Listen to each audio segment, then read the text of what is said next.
Bienvenidos y bienvenidas a Boquetes y Guijarros, un canal sobre fútbol femenino donde encontrarás más análisis, más historias, más entretenimiento y más curiosidades. ¡Let's go! Para este segundo capítulo en Boquetes y Guijarros, para nuestra serie de maternidad y fútbol femenino, hemos invitado a María Viloria, abogada especializada en Derecho Deportivo, que actualmente vive en Chile, pero es natural de Venezuela. Hola, un placer, muchachas. Muchas gracias por la invitación y la verdad que siempre es un placer hablar de fútbol femenino y que den la oportunidad de hablarlo con dos españolas, a ver qué puede salir de acá. Seguro que una mezcla muy bonita. Nosotras encantadas de tenerte aquí, sobre todo en esta serie que hemos empezado en el canal de YouTube, una serie que trata sobre la maternidad. Ya lanzamos ese primer capítulo que pueden ver todos los que quieran, que está ya disponible, está fuera, y ahora vamos a empezar con este segundo capítulo, donde de nuevo el tema reina es la maternidad. En este caso vamos a trasladarnos afuera de España, América Latina, a tratar en rasgos generales. Yo quería preguntarte, ¿cuál es la situación actual en América Latina para las jugadoras que desean ser madres? Bueno, la verdad es que para entender la situación de Sudamérica, primero hay que entender que es totalmente distinto lo que pasa con la Unión Europea, que ya tenemos, o en la mayoría de los casos, si en un país pasa una situación, en el otro está una situación igual. Por ejemplo, España, Inglaterra, Alemania se mueven por las mismas líneas. En cambio, aquí en Latinoamérica, lamentablemente, y yo creo que venimos en bajada desde el COVID, cada país tiene un reglamento distinto, tiene una movida distinta y un avance totalmente distinto. Desde afuera, me parece que las más avanzadas son la liga en Argentina, por ejemplo, que ellas incluso tienen un convenio colectivo, como hace muy poco lo consiguió España, pero otros países como Colombia, Venezuela, Perú, Bolivia, se ven en situaciones en que las competiciones se han visto muy mermadas y que tienen competiciones incluso improvisadas. Por darles un ejemplo, el año pasado que se celebraba la Copa Libertadores, Venezuela no tenía ningún representante porque no se había jugado torneo. Jugaron un torneo improvisado de 3 semanas en una ciudad en Venezuela, todos los equipos, y los que quisieron participar, era invitacional. Entonces eso les da, me parece, una idea de lo que puede llegar a ser el tema de la maternidad. Y otro dato interesante, por lo menos aquí en Chile, de toda la división, de la primera división de fútbol femenino en Chile, solo el 10% de las jugadoras tiene contrato.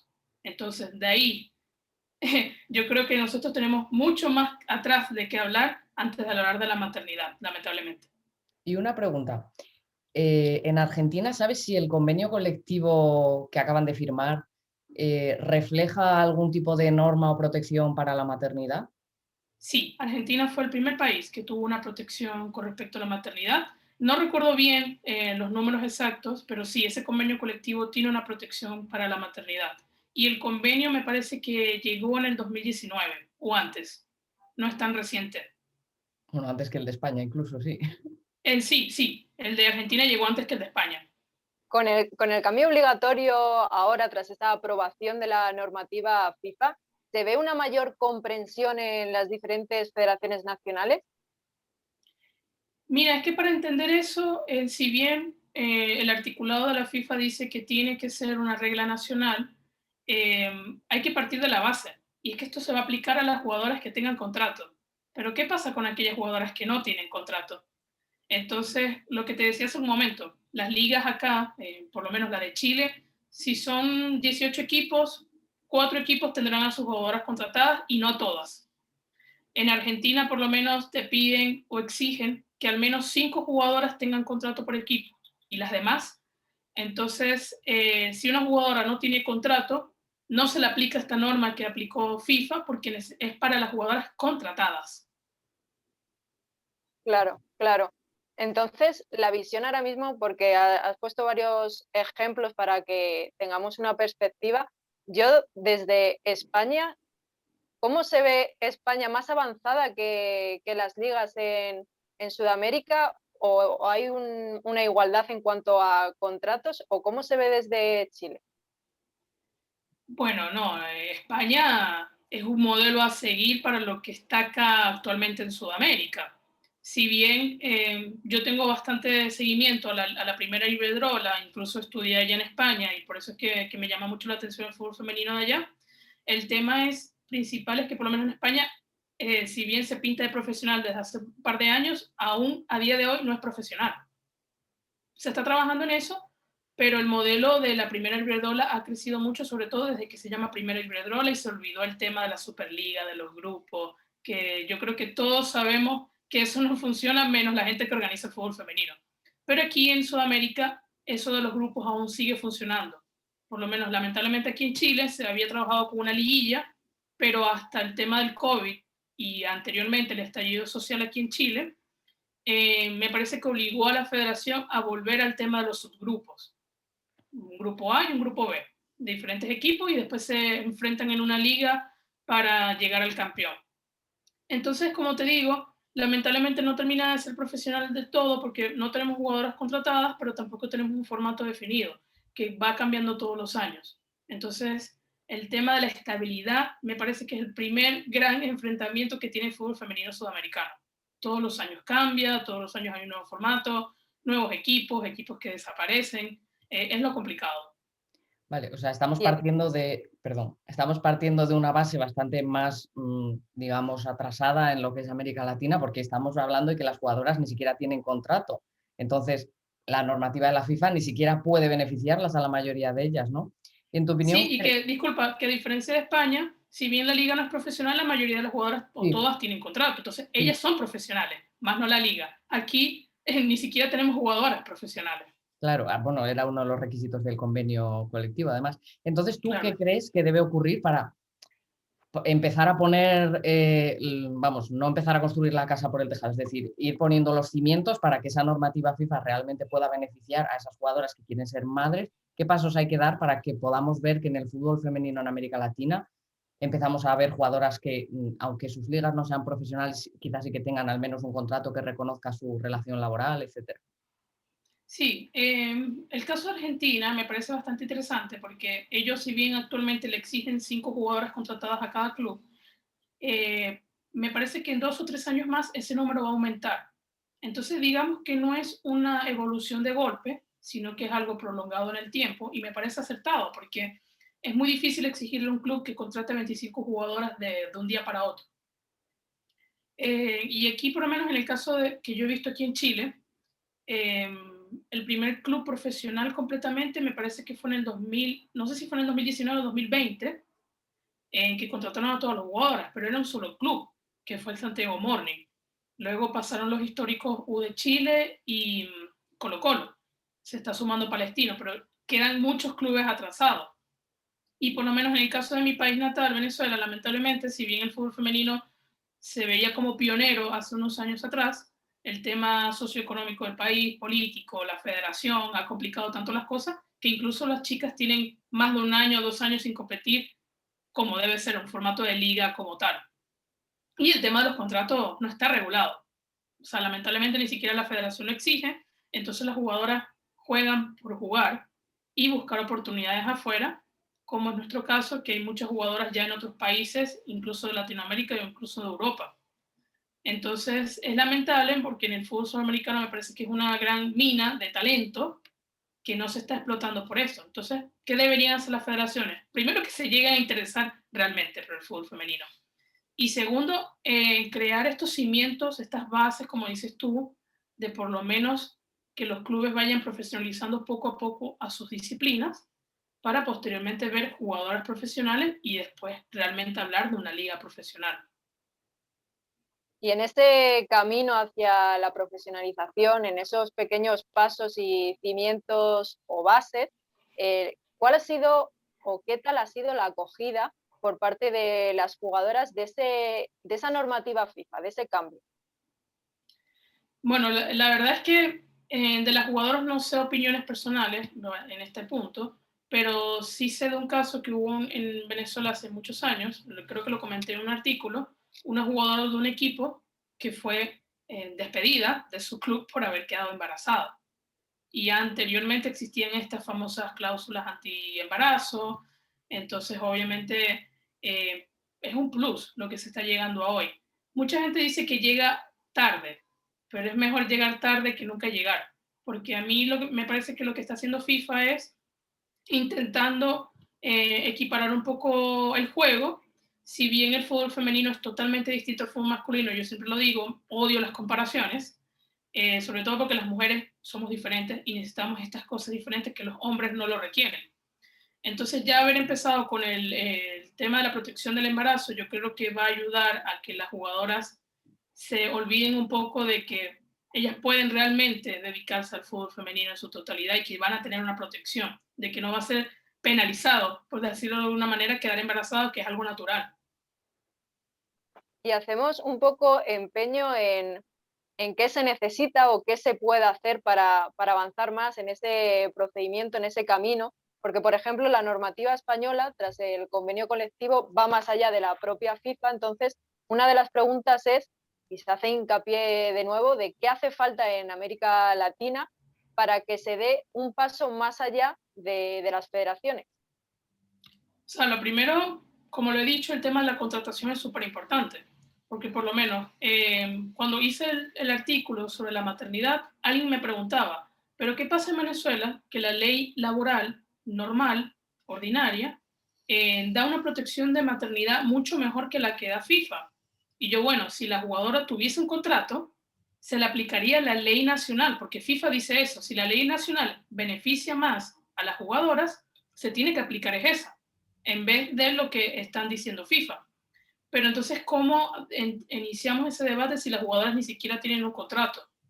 Entonces, lo primordial, y ojalá que en alguno de estos nuevos paquetes de modificaciones que está haciendo FIFA, que ya lo han anunciado en diferentes ocasiones, que se está trabajando en eso, venga la obligatoriedad de no contratarlas a todas en el inicio, porque es muy complicado, pero al menos iniciar con un número básico, un número base, de acuerdo a estadísticas o a todo lo demás, y que se le obligue a las federaciones que también en ese momento obligan a los clubes a contratar a estas jugadoras.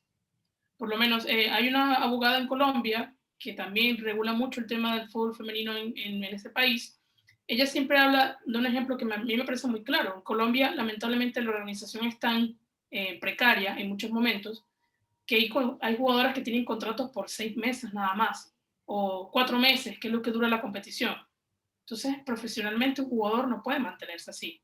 Tiene que al menos tener un contrato de mitad de temporada, como sucede en las sesiones allá en Europa, o por lo menos un año, que es lo que se está viendo acá en Chile. Los contratos son por el año entero, ya que aquí se juega la competición desde el inicio del año hasta finales de año. Entonces, el tema del contrato para mí es lo fundamental. Ya después, a partir de que tengamos a las jugadoras contratadas, que ellas puedan vivir del deporte como tal, podemos hablar de muchas cosas más, de marketing, de derechos de transmisión, de esas cosas que hace tanta falta, de que no tengamos que buscar links pirateados para ver el fútbol femenino. Y ya has hablado una pincelada de esas cláusulas antiembarazo que existen en España. Supongo que es algo global, ¿no? Que existe también en Chile, que existe en Argentina. Esas cláusulas son internacionales. Sí, o sea, es una práctica que no solamente se daba en España, sino alrededor del mundo, o por lo menos en estos países subdesarrollados, por decirlo de una manera, que las ligas no terminaban de ser profesionales. Como te dije, te di el caso de Venezuela, que lamentablemente, así como esa jugadora y muchas más, perdieron su oportunidad de formar parte del equipo por haber quedado embarazadas y no tuvieron ningún tipo de protección. Ya en Argentina se regula por el tema del convenio. Aquí en Chile no hay convenios como tal, pero están la mayoría de jugadoras contratadas. Y otro punto muy importante para luchar con todo eso son los sindicatos. Se han formado sindicatos en los diferentes países. Aquí en Chile no hay un sindicato único de fútbol femenino, sino que está afiliado al del fútbol masculino, pero igual eso ayuda mucho a la protección de estas jugadoras. En Argentina igual hay uno, en Brasil me parece que se estaba formando uno, en Venezuela falta. Entonces ahí ves la diferencia de que estos movimientos realmente ayudan a la protección de la jugadora. ¿Y esta realidad en la sociedad se conoce o se hace la vista gorda? Hay muchas cosas que pasan en el fútbol, y no hablo de fútbol en general, no solamente el femenino, que cuando no es tan profesional como otras ligas, lamentablemente pasan debajo de la mesa. Incluso hay casos en el fútbol masculino de que se firma un contrato, que ese es el que se presenta a la federación, y hay otro contrato que se firma debajo de la mesa para que tenga otras cláusulas que no deberían ser. Entonces, lamentablemente es una práctica que yo creo que le queda mucho tiempo de existencia, pero el tema o la realidad, a mi parecer, lo más grave del fútbol femenino es que las jugadoras ni siquiera tengan un contrato inicial, y es que las federaciones ni siquiera lo exijan. Ese es lo peor de las situaciones, cuando no, ni siquiera lo exigen. Obviamente los clubes son más felices, por decirlo de una manera, dando bonos por jugar, que en vez de contratarlas como profesionales que son. Ese es el mayor tema. Vale, y ahora no queremos meternos en política, pero obviamente dentro del mundo del fútbol hay muchos factores que influyen, no solamente futbolísticos. Y queríamos saber si el gobierno o los gobiernos, los tipos de gobiernos que haya en cada país de América Latina influyen a la hora de que haya un avance real en el tema de los derechos en el fútbol femenino. Mira, actualmente, por lo menos aquí en Chile, yo creo que influye más que todo el tema de los sindicatos que hacen estas presiones. El sindicato acá, el ANJUF, se ha reunido varias veces con el Ministerio del Deporte y el Ministerio de la Mujer y consiguieron hace poco algo muy interesante, que fue un protocolo de protección ante el acoso sexual en el fútbol femenino y en el deporte femenino en general. Entonces, sí me parece importante, independientemente de la ideología política, que el gobierno participe o sea partícipe de estas medidas con el fútbol o el deporte femenino en general. Pero para mí lo más importante es el tema de la federación. Por lo menos Chile acaba de cambiar el presidente de federación, hay que ver cómo va a implementar el crecimiento del fútbol femenino, que aquí ha tomado una importancia muy grande desde la clasificación histórica en Copa América, y clasificaron a la Copa Mundial y ahora están en los Juegos Olímpicos. Existe todo este movimiento con la selección nacional, pero en el fútbol local no se ve. Entonces, ahí es donde se hay que ver si el presidente va a apostar o no realmente al fútbol femenino. Y en el caso de Venezuela, lamentablemente la federación se vio intervenida, hay partícipes del gobierno como tal, la FIFA tuvo que intervenir un poco en lo que estaba pasando, entonces eso también retrasa mucho lo que pasa en el fútbol femenino. Y el interés, pues te lo dije, o sea, hace como 2 años que las muchachas no tienen una liga formal para jugar, entonces es complicado. ¿Tú crees que los medios de comunicación, dependiendo del enfoque que le den a la visibilidad que le dan al fútbol femenino, a la maternidad en el fútbol femenino, pueden ayudar a cambiar las cosas? Oye, decir que los periodistas tengan responsabilidad me parece un poco complicado, porque la tarea, y lo digo como alguien que ha sido fanático de compartir información como si fuera un periodista más. Y es que creo que el saber, el conocer, el dejar a un lado la ignorancia ayuda mucho a la formación y el crecimiento del deporte en general. Entonces, a partir de ahí, decirles que son responsables de que este crecimiento quizás sea un poco más lento me parece un poco inapropiado, pero sí es verdad que mientras más cuentas informativas, mientras más personas comparten información del fútbol femenino, el interés crece y las autoridades de alguna u otra manera se dan cuenta de eso. Por lo menos en España, a mí me parece una barbaridad lo que ha crecido en redes sociales el fútbol femenino en los últimos 3, 4 años, podría decirlo. O sea, la gente compartiendo información de lo que pasa, de la realidad. Casos como el de Venezuela, hay un par de cuentas que dan el pie en la batalla de lo que es el fútbol femenino tan precario en mi país. Y aquí en Chile también veo esas cuentas que siempre están motivadas a compartir dónde se transmiten los partidos, los horarios, quién juega, quién no juega, los problemas que salen. Y eso es importante porque no sé si realmente lleguen a las autoridades y ellos se metan en Twitter a ver las tonterías que nosotros digamos, pero sí es importante para crear masa de interés y llega a público que realmente le importa el deporte, y al final eso también hace que crezca. No solamente es la liga, no solamente es la profesionalización, sino el público. Con público hay movimiento, hay interés, y eso hace que el deporte también crezca. Pero esos son los medios de comunicación, los periodistas, más enfocado al fútbol femenino, pero en este caso a la maternidad. Bueno, eso es interesante porque como yo me muevo en el mundo del derecho al deporte, tengo en mis redes sociales repletas de toda esta información y la gente comentándolo en su momento. Pero quizás una persona que no está ligada a este mundo cómo se llega a enterar de estas situaciones. Y es verdad eso, porque incluso los medios acá locales de chilenos, yo he visto comentarios, pero de estos medios independientes que te nombré, no de medios oficiales que tienen quizás mayor visibilidad a nivel nacional. Entonces sí, la verdad es que es importantísimo porque incluso las mismas jugadoras suelen ser ignorantes de sus propios derechos y no es culpa de ellas, porque es complicado saber de la información. Recuerdo, yo comparto un podcast con una amiga, se llama Tácticamente Incorrectas. Hemos entrevistado a jugadoras y fuera de micrófono nos han dicho, oye, yo me enteré de X cosa por ustedes, porque lo comentaron, porque nos escucharon, pero incluso es complicado entre ellas. Imagínate jugadoras que no son profesionales porque no están contratadas por el club, aunque se dedican a eso, no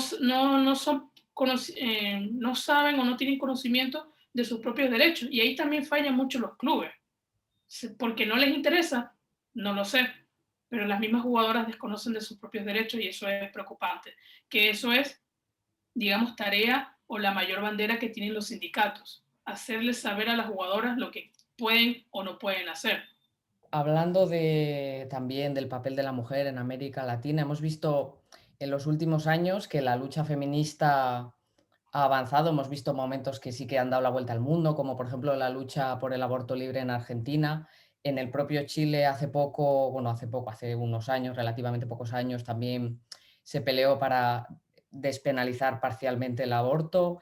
¿Tú crees que medidas para proteger la maternidad en el deporte y que garanticen la igualdad de género en cuanto al fútbol femenino pueden servir de ejemplo e impulso para otras causas ligadas a la igualdad de género en el continente? Sí, sin duda alguna. Y como te lo comentabas con anterioridad, aquí en Chile se vio el caso del tema de la protección al acoso sexual.